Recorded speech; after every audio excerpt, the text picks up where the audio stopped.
Hello and welcome to Build Series. I'm Laura Muraski with HuffPost with our next guest. Soleil Moon Frye captured our hearts on the 80s show Punky Brewster and later starred in Sabrina the Teenage Witch.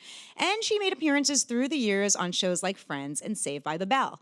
Now she's starring in the new Lifetime movie Staging Christmas, premiering on November 29th. Take a look.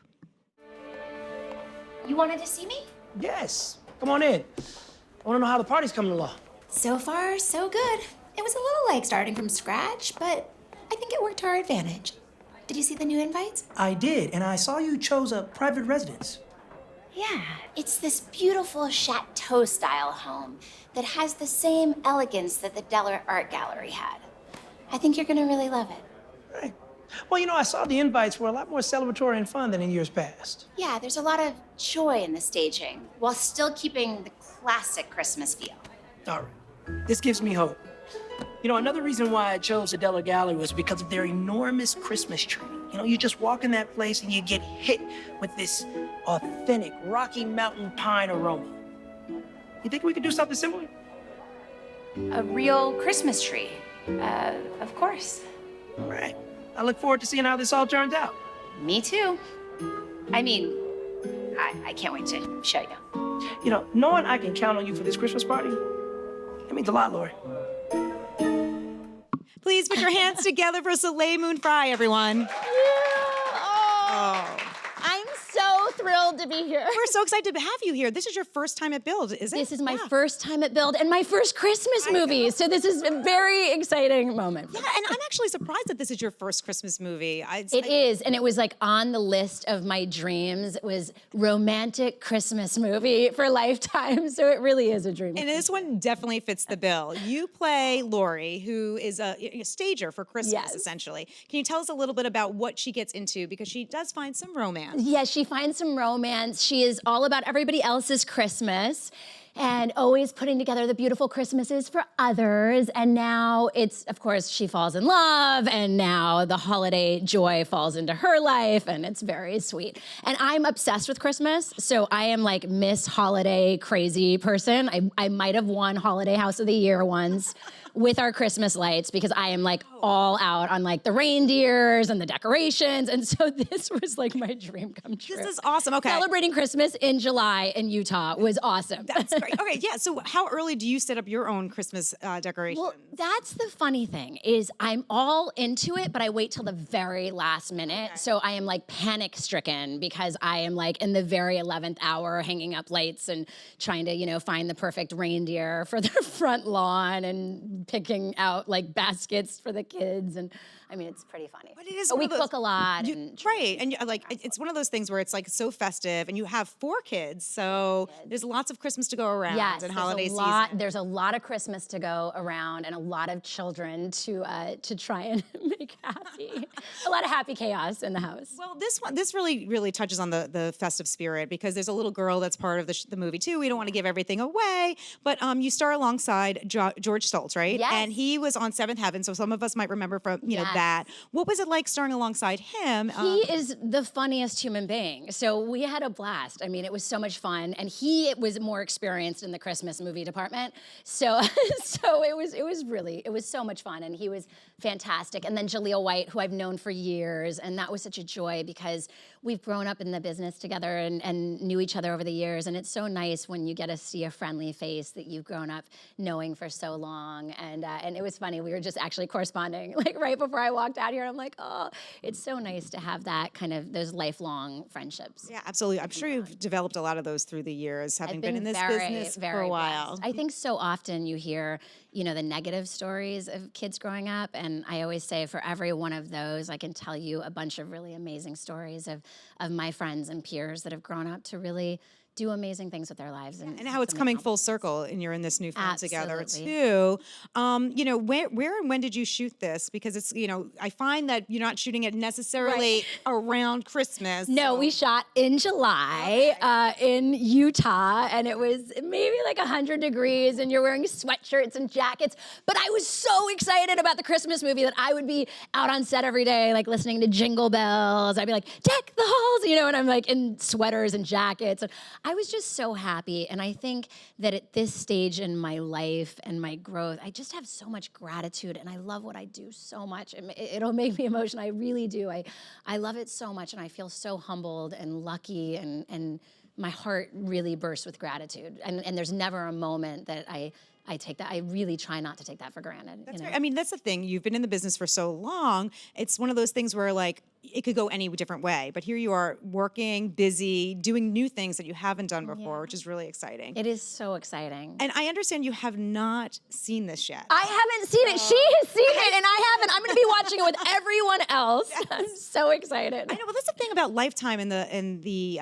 Christmas movies, the holiday movies. It's a thing. It's a thing, and it's exciting, and I am like counting down the minutes. I'm so genuinely. I mean, truly, I think you can tell. I mean, I am genuinely so excited about staging Christmas. I literally feel like there's this Christmas glow on the movies, you know, like you watch these movies on Lifetime and you're like, it's just, I want to escape to that world, and to be able to have been able to do that was really special. And it's definitely one that you could watch with your kids. Yeah, so definitely. That is for sure. Family friendly, yes. 100%. Date night, family movie, whoever you want to watch it with, cuddle up with some popcorn.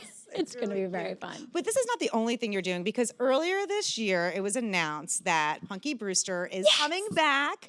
Yes. Punky power all the way. Power. And having grown up watching the show, this is very exciting for someone like me, and I'm sure a lot of your fans out here and watching. But I understand for you, this is really a dream come true. This is a dream come true. As a little girl, I really didn't know where Punky ended and I began, because we were the same in so many ways. And she really, to me, was a superhero, and she was going through life's challenges and struggles, but she was so positive and had so much spunk. And throughout all of my life, people have come up and they'll call me Punky, or they'll come and share their stories of growing up in a single household, growing up in the foster system, being adopted. And through Punky, they were able to express themselves so beautifully to me. And so this has never just been a show to me. Punky is such a fundamental part of my heart. And so to be able to carry those stories with me, I always said if I was 80, 90 years old and people were still calling me Punky Brewster, I would be so proud, because I truly am so proud of Punky. So to bring it back now, I am so excited. Yeah, and so it's being brought back. You can obviously tell I'm very enthusiastic about this. But that's the thing. So, like, not everyone is like, oh, okay. Sometimes people want to leave things in the past. Oh no, I'll be Punky forever, and so proud of it. But you were just 7 years old, right? I was 6 years old when I started, and about 12 when I finished, and it was the time of my life, and we were really able to be kids. And Cherry and I were so wild on the lot. I mean, we would scooter everywhere. We would have our pogo sticks. We would sneak into Johnny Carson's set. I mean, we were living this very surreal life, but we were such kids at heart.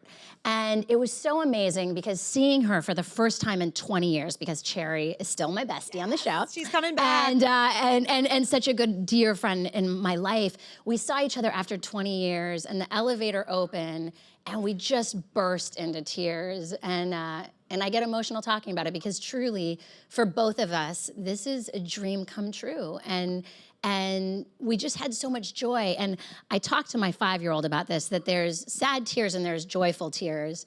And I kept saying to my kids, every day that I'm there, I'm crying joyful tears. Like, I'm so genuinely proud and happy to be able to be a part of this, and really so humbled by it. It's amazing. Okay, so you shot the pilot, right? Do you see you already have me crying? I know. See, I mean, do you normally make people cry here? I'm Barbara Walters. I mean, I kind of feel like we are here. But it's one of those things where it's like, you're introducing it to a new generation. Yeah. The other generations will also get a kick out of it too. So that's really exciting. And she's such a fun character. I hope that people look at the show and they're like, yes, this is exactly how we felt Punky would grow up, you know? And it's amazing. I'm now a single mom raising my 3 kids, amazing kids, such an incredible cast. And this adorable little girl comes along that reminds me so much of myself at that age. And, you know, it's so much about coming of age again. So as the kids are coming of age, I'm rediscovering myself as a little bit more of a grown-up, but still a kid at heart. And Freddie Prinze Jr. plays my ex-husband, and he's dreamy and wonderful and fantastic to work with. His family's lovely as well. His wife is a pleasure. But there's this amazing thing where, you know, there's still chemistry between them, and it's messy, and it's, you know, life is messy. And so you get to really see the experience through the characters, and I just love it so much. And we've really, I think, maintained the heart of the original, and I'm so proud of that. That's good. So fans won't be disappointed. That is for sure. It sounds like. So excited for the fans to see. Okay, so how many episodes have you shot We so far? have just shot the first one in front of a live audience. Oh, okay. So That's awesome. for Peacock, and it's very exciting, and UCP, and they have been a dream to work with, and so we find out soon Amazing. Okay. what the next plan is. Like all these years, you were wondering where Punky would end up. You know, is this where you imagined she would be? All these years when you were dreaming of, like, okay, when people would ask you. It's so interesting. I think that as a collective, and it's so amazing because we have our original creator as part of it, this incredible man, Jimmy, I had worked with, and he was like, oh, she's funny. And then he went and found who had the rights. And then we have the Armagita brothers who are so brilliant. And we just have this amazing team. And together we talked so much about it. But I think you see a lot of my personal experiences through the character. That's what I can tell you on certain things. And I think also, you know, Punky is rediscovering her punky power. And I think so often as we get older and as we grow up, you know, sometimes there's times in our lives that we lose that, you know, and we lose that spark, or we go a different direction in life. And I know I can speak for myself. There's been times when I've really questioned myself, and I've gone through my insecurities, and I've really forgotten those fundamentals of you know, my inner spark. And so as an adult, I see myself rediscovering it. And I think Punky is doing that in a lot of ways. And that's so empowering. And I think to see a woman that is an actual adult who, you know, is raising kids, and that, you know, just because you're a single parent and you've gone through divorce and you have kids, it's not like your life is over, you guys. Like, come on, right? Like, I mean, you know, and I think that seeing a woman who is going through the next stage of evolution, because I think, at least for me, I've never felt stronger or sexier, all of these things. And for so long, I didn't know how I would feel. And at 40 years old, it was a big transition for me. I was like, who am I? Like, I know who I am with my kids, but who am I inside? And I had a lot of questions.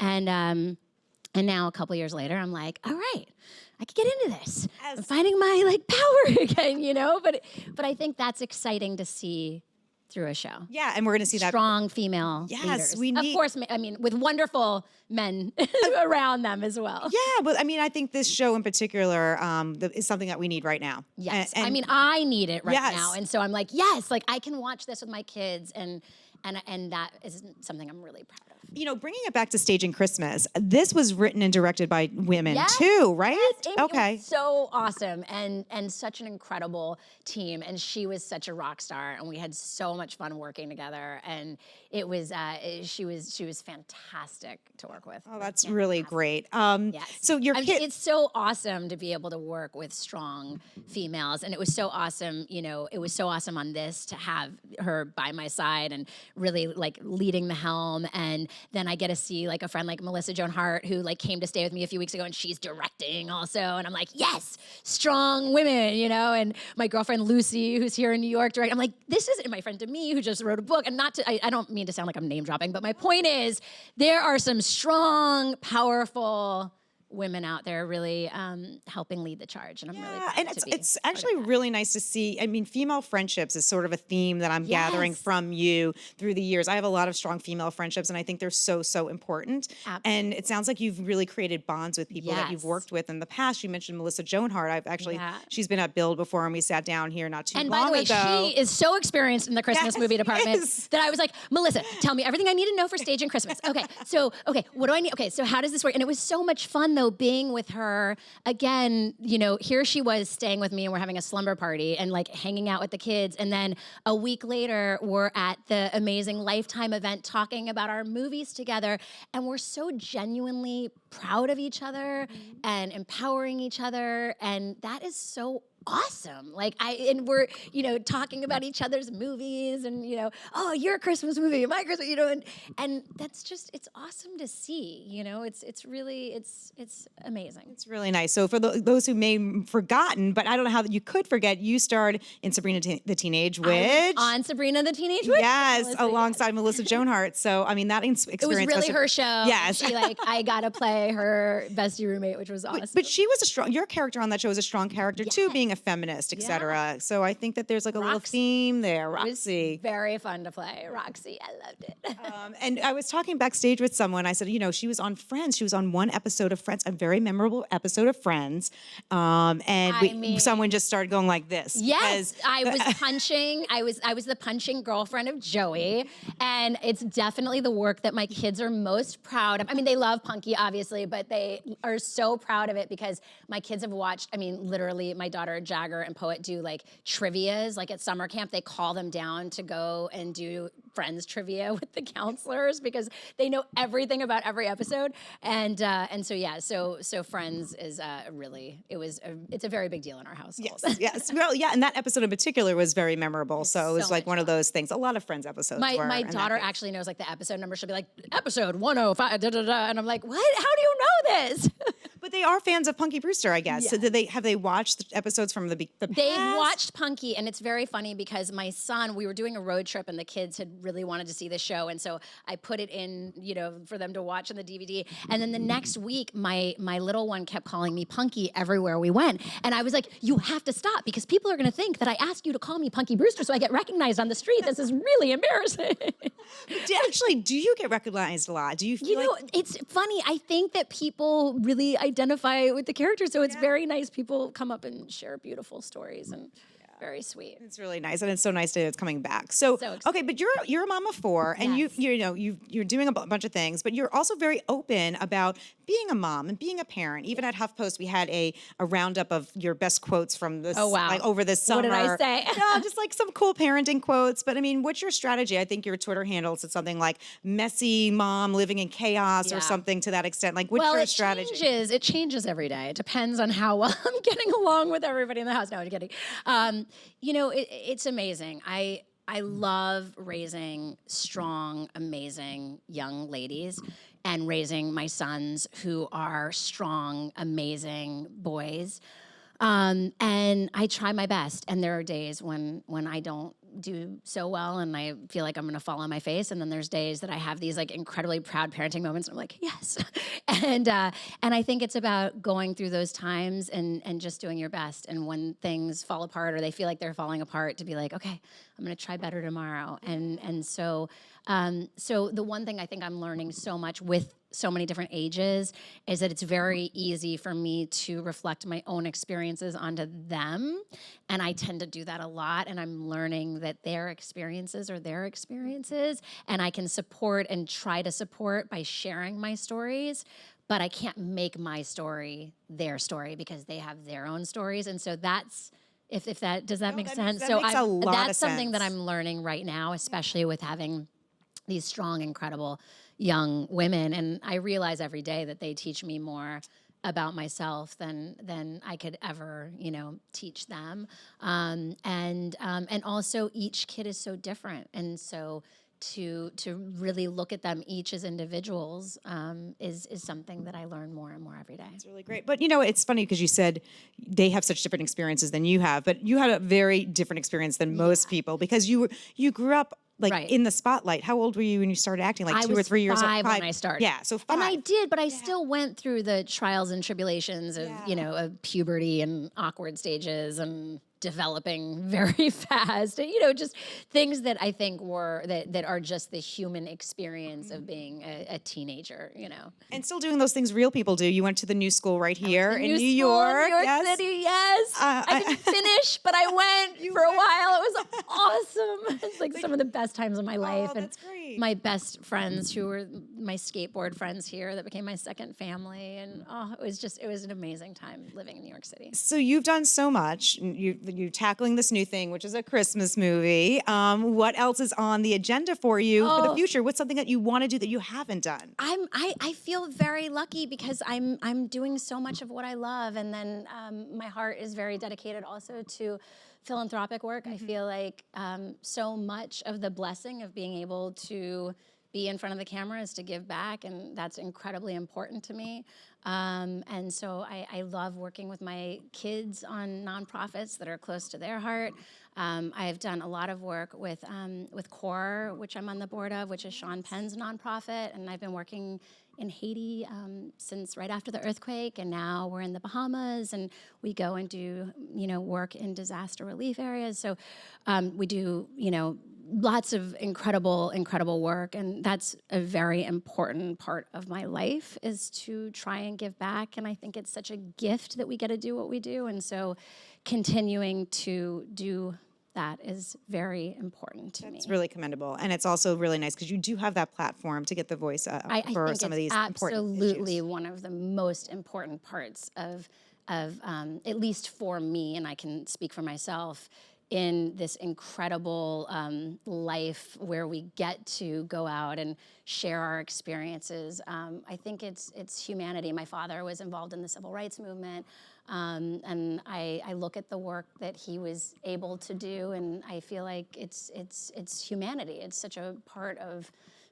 our DNA, and so I hope that I can change a lot of lives. It's really nice, and it's actually good timing because it's holiday season. People are giving back, and and it's so awesome. My 5-year-old and I went recently, and we went and brought some food to the homeless, and my 5-year-old turned to me and he goes, "My heart feels so full," and it gets me because you realize kids are never too young to learn about the world around them, and that was coming from him, and so the ways in which we live our lives, that is such an effect on what our children witness and what they experience. And now that my girls are the ones that say, "Hey, this Christmas I want to go and do this," and you're like, "Okay, if I'm going to have this many kids, then I better do my best job at raising decent citizens of humanity." That's the truth. Well, now you're going to make me cry. It's very sweet. All right. Well, we have a question from our Twitter audience. Please. And then a question from our actual audience. Amazing. So the first Twitter question is from Edward is the Man. And he wants to know, what was it like to work with Jaleel White? Oh, Jaleel is awesome. We had so much fun together, and he keeps me laughing. He is so funny. So I did not realize that I had possibly broken my foot while I was there, and I didn't want the production to go down at all, so I just wrapped it and didn't tell anybody. And so Jaleel looks at it the morning after, and it's like this big black and blue, and he's like, "It's not going to stop somebody from, doing sports. You're good there." I was like, that's what I think. I agree. So, but not that he was giving me medical advice at all, or that I would, but it was so funny, and we had so much fun, and he just kept me laughing and smiling, and he was awesome. That's awesome. A great time on the set. All right. Great. We have some questions out in the crowd here. Who's first? Right here. Hi. Hi. I was wondering, what were some of your favorite scenes to shoot on stage in Christmas? Oh, okay. There was a lot of favorite scenes. I loved working with George so much. We had so much fun, and there was moments. One of my favorites was we had to be in a car for a long time, and normally, and sometimes cars don't always look so real. You know what I mean? So but this was real. They had it, it sounds weird, they were bumping it up and down. What is the word, like when they make it look like, and so I had music blasting, like crazy music, and we were just dancing, and then the minute they'd start rolling, I would like turn off the music, and then the minute it would like, they'd stop rolling, I'd turn up the music, and so we were like dancing the whole time. It was awesome. It was very fun. That was one of my favorite moments. That's great. I think we have time for one. And then also just like all of the snow and the shots of the beautiful snow and the winter. I was very excited to play in the fake snow. It looks real. I mean, it looks real. It does look real, right? We have time for one last question here. Hi, I'm a really big fan. I loved you in Pumpkinhead, The Killing Secret, by the Bell. That was so much fun. I love that you saw that. I have a two-parter. What's your most challenging role? And I'm so excited for the new Punky Brewster. And I was wondering, prior to this time, was there any other time you guys came close to reuniting? Oh, okay. Thank you for asking that. That's an amazing question. So Cherry and I stayed in touch throughout our teen years. And then I got married, and then like our lives just took different, paths, but we always had so much love for each other. And so we would, kind of send each other an Instagram message or something here and there, but we had not seen each other in 20 some odd years. So it had been a very, very long time. So we had not reunited. I did write George Gaines a letter before he passed, and I hope he got it. And I have such an appreciation for him now more than ever, because just the kindness that he showed me and how loving he was. And I hope that somewhere, he's looking down on me and proud, because he always treated me like a human being, and he never spoke down to me, and he treated me like his equal. And to be able to work with kids and to give that kindness that he showed me every day on set, I'm so grateful. So I feel like we're reuniting by him being an angel looking over me, as well as Brandon Tartikoff, who really was so fun, was such an important part of discovering me. The dog was named after Brandon, and so I feel like Brandon and George are my angels looking down on this. I really do. And the other part of the question, what was the question again, the first part? What was your most challenging? Oh, my most challenging. I did a play where I played Electra in Orestes, and it was a Greek play, but it was a modern adaptation. And I was a teenager, and that was, day after day, that was a really intense experience, because we were like punk rock kids doing this play, and that was incredibly, incredibly challenging, but so exciting. And doing theater out here, my dream was to come to New York and do a play through the New School, and doing that play here was incredible, such an amazing experience. And also so scary, because I didn't have my family here with me. So it was really like going out on stage. My friends were here, but to have grown into myself and to be able to have the opportunity to get on stage in New York City, that was one of my absolute dreams come true. So I would say the theater side. And then honestly, one other thing, sorry, one other addition was coming back and doing the live taping of Punky, because I had not done a live audience taping in, so many years. I'm not gonna say how many years, but so many years. And all of that fear that we put inside of our minds. And I remember thinking this is only, by the way, a week and a half ago. And literally before I went out, just being so nervous and afraid, and am I gonna pass out? What if I throw up backstage? I was so, just all of that fear of the lifetime of, am I good enough? Can I do this? That fear that builds up. And then all of a sudden I was just like, oh, I can't breathe. What do I do? And then trying to release that. And by the end of it, just having the most incredible experience. So the role of Punky always felt natural, but the role that was going on in the back of my mind, the teenage, insecure girl that was going on, quieting that part to just allow myself to be in the experience. Thank you. That's really cool. It sounds like you were able to really channel that energy into something really awesome. Oh, so. I'm so proud. Yeah. Well, we can't wait to see that. Thank you. Yes, and we can't wait to see Staging Christmas, you guys. I'm so excited for you guys to see it with me, since I'm seeing it for the first time too. I'll be watching November 29th. Yes, So. the 29th, you guys. Popcorn, candy, lifetime. You please watch my first Christmas movie. I am so excited about it. All right, we can't wait. Give it up one more time. Soleil Moon Frye, everyone. Thank you.